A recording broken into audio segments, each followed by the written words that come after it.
It's called fake news. So-called fake news. Fake news. Fake news. Fake news. Fake news. Redes sociais. Das fake news. Dizendo que eu espalhei fake news. Uma produção grotesca.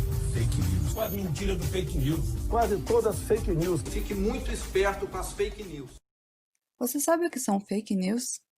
Fake news ou notícias falsas são textos, imagens, áudios ou vídeos produzidos com a aparência de produtos jornalísticos, que se aproveitam da credibilidade que a população tem com o trabalho de reportagem da mídia, visando enganar o leitor e o direcionar a uma conclusão específica.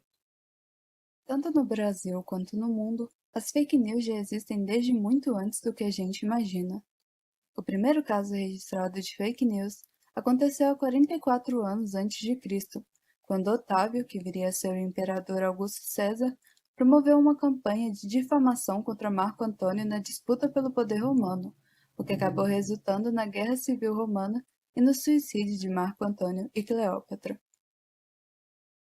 Por volta de 1450, o terreno das fake news ficou ainda mais fértil com a invenção da imprensa por Gutenberg, que foi capaz de ampliar tanto as notícias quanto a falsificação delas. Em 1500, as notícias falsas vieram para o Brasil junto com Cabral. Na verdade, não é bem assim, pois o nosso país já havia sido descoberto por navegadores portugueses e espanhóis bem antes de Cabral, o que torna toda aquela história de descobrimento do Brasil uma mentira. Mas a história começa a mudar um pouco no século XVII, em que historiadores passaram a verificar as notícias publicando suas fontes nas notas de rodapé. Em 1755, o terremoto de Lisboa trouxe um tsunami literalmente de notícias falsas. Um caso conhecido é o do padre jesuíta que distribuiu folhetos dizendo que o terremoto era um castigo divino. Ele acabou julgado herege pela Inquisição e morto na fogueira anos depois. Aliás, a igreja e sua base eram berço de fake news à época. Na França, um comerciante protestante foi acusado por ativistas católicos de matar o seu próprio filho, pois ele queria se converter ao catolicismo. Na verdade, o filho cometeu suicídio, mas o pai foi torturado em praça pública antes de ser executado. No século XIX, os jornais divulgavam algumas fake news visando aumentar a sua circulação. O New York Sun publicou em 1835 uma falsa descoberta de vida extraterrestre na Lua. Voltando para o Brasil, os republicanos que articularam o golpe da Proclamação da República divulgaram um boato no Rio de Janeiro de que o imperador Dom Pedro II havia ordenado a prisão de militares republicanos. Após a repercussão desse boato, os militares pressionaram Deodoro da Fonseca, que acabou proclamando a República em 15 de novembro de 1889. A partir do século XX, as fake news começaram a tomar enormes proporções que podemos ver até hoje. A Revolução de 1930 no Brasil foi o início de uma série de fake news do grupo político de Vargas ao longo dos seus 15 anos no poder. O assassinato de João Pessoa, candidato a vice de Vargas, tornou-se uma questão política, pois os varguistas e a Aliança Liberal passaram a acusar os paulistas pelo crime, e somado às fraudes eleitorais, viu-se caminho aberto para a destruição de Washington Luiz, permitindo Vargas assumir o poder. Na Europa, o governo nazista de Hitler também foi marcado por fake news. No incêndio do Reichstag alemão, Hitler usou da mesma estratégia que Vargas viria a usar no Brasil. Colocou a culpa no líder comunista e acusou ser uma estratégia da esquerda para derrubá-lo do poder. Nesse episódio, comunistas foram presos, inclusive parlamentares, e o partido nazista virou maioria no parlamento e permitiu a ampliação do poder de Hitler. A questão é que toda essa acusação não passava de uma estratégia, ou melhor, de uma fake news, para criar o ambiente perfeito para a instauração do regime nazista. Em 1937, disposto a se manter no poder, Vargas arquitetava mais uma fake news que lhe renderia mais 8 anos na cadeira presidencial. O governo varguista elaborava um plano Cohen, um dossiê com documentos e cartas falsas que indicavam uma suposta revolução comunista que queria tomar o poder. A divulgação do plano falso gerou um movimento anticomunista no país e abriu caminho para Vargas e seu grupo político darem o golpe do Estado Novo com a justificativa de combater a suposta ameaça comunista.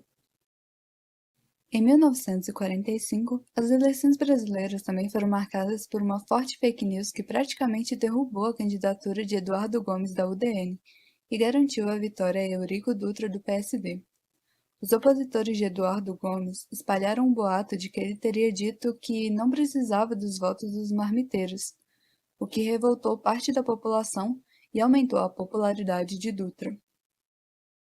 Em 1954, vemos Vargas outra vez metido em fake news, mas dessa vez ele foi a vítima. Grande opositor do governo de Vargas na época, Carlos Lacerda sofreu um atentado que tinha como objetivo o silenciar.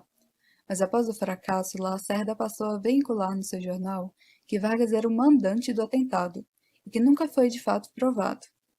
A manutenção de Vargas no governo, que já estava difícil, tornou-se insustentável e a história termina com seu suicídio. O comunismo volta a marcar os rumos da história brasileira em 1964. Financiado pela CIA, o Instituto de Pesquisa e Estudos Sociais criava propagandas mostrando a ideologia socialista como demoníaca e antiética. O IPES vinculava a imagem de Jango ao comunismo e criou um medo de uma revolução socialista no Brasil, articulando o golpe militar de 1964. Durante a ditadura militar, as fake news imperavam. O que não falta são exemplos. A morte de Vladimir Herzog mostrava que o que pouco importava na época era a verdade. O jornalista opositor da ditadura, que estava preso, foi encontrado morto e com sinais de tortura e perfurações no corpo. Mas a nota oficial e as notícias diziam que Herzog cometeu suicídio. No final da ditadura militar, o movimento das diretas já tomou conta das ruas, reivindicando eleições diretas. Na noite do dia 25 de janeiro de 1984, o Jornal Nacional da TV Globo, apoiadora assumida da ditadura militar, noticiou que o ato era a comemoração do aniversário de São Paulo e que algumas pessoas reivindicavam eleições diretas, transformando todo o movimento popular em uma simples festa. Já em 2003, os Estados Unidos utilizaram de uma fake news para justificar o ataque ao Iraque, que na verdade tinha motivações não tão ocultas. O secretário de Estado americano acusou o Iraque de possuir armas de destruição em massa, apontando onde essas armas estariam. Baseado nisso, o presidente Bush ordenou uma série de ataques ao solo iraquiano. A questão é que essas armas nunca foram encontradas e ficou vista as principais motivações da guerra, ou seja, acabar com Saddam Hussein, vingar pelos atentados às Torres Gêmeas e garantir o domínio nas áreas petrolíferas da região. Agora falaremos um pouco sobre as visões ou os enquadramentos que a grande mídia possui nas suas reportagens, voltados para os eventos relacionados às manifestações e às greves gerais.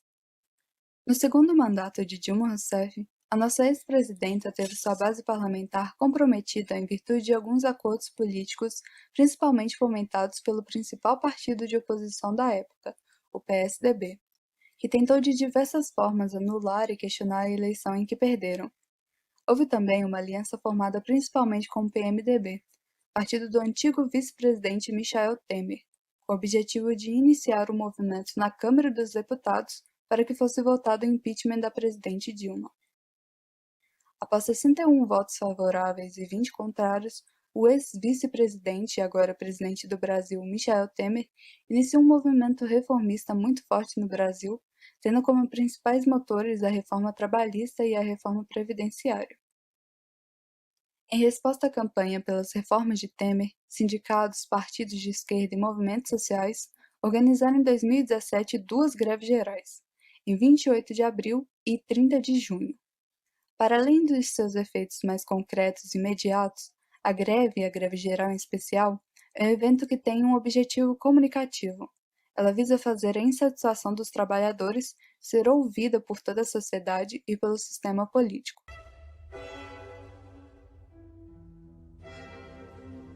Greve geral, cultura contra o capital! Greve geral, cultura contra o capital! Olê, olê, olê, olê!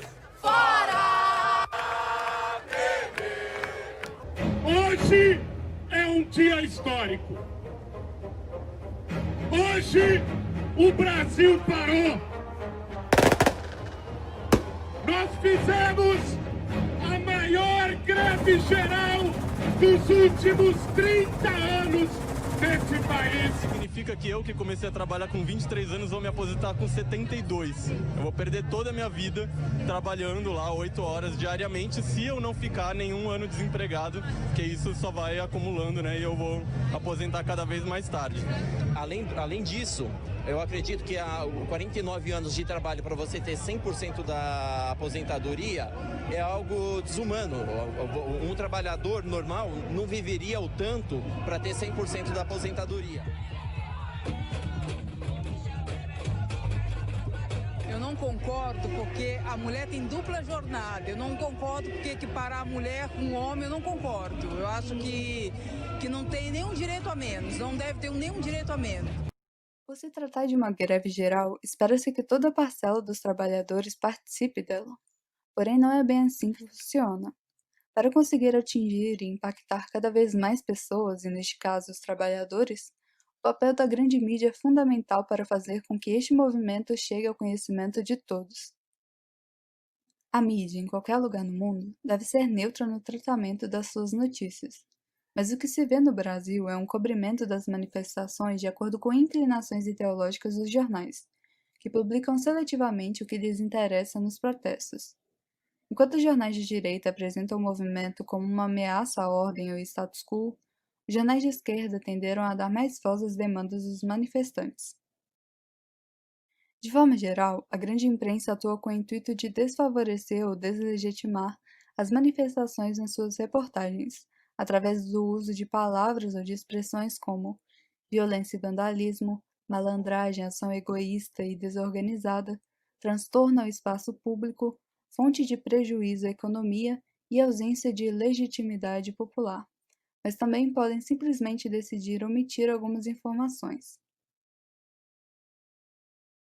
Recentemente, nós passamos a demandar cada vez mais informações por causa da ampliação ao acesso dos aplicativos e das redes sociais. Um dos meios de comunicação que se tornou mais importante é o WhatsApp, principalmente nas eleições de 2018, durante o primeiro e o segundo turno. Ao mesmo tempo em que 90% da população passou a buscar informações nas fontes online, o que contribuiu para que nessas eleições as redes sociais superassem as emissoras de televisão, houve também a veiculação de notícias falsas, que influenciaram os resultados em diversos âmbitos. No âmbito estadual, rolou uma fake news de que o Zema era petista e que ele queria privatizar a UENG. E no âmbito federal, durante as vésperas da eleição, circulou a notícia de existir uma mamadeira de piroca e um kit gay, mas a Folha comprovou que era um empresário que financiava notícias falsas ao adversário de Bolsonaro. Tudo isso aconteceu no contexto em que 53% dos brasileiros dizem não acreditar nas informações que chegam pelo WhatsApp, apesar de 87% acreditar que as outras pessoas acreditam nas mensagens que recebem. Em 2018, tivemos também o kit gay e mamadeira erótica, objetos esses que eram distribuídos em escolas infantis com o objetivo da sexualização precoce. Apesar de ser uma notícia completamente absurda, foi reforçada pelo atual presidente, que utilizou dessa fake news para tentar ganhar a eleição.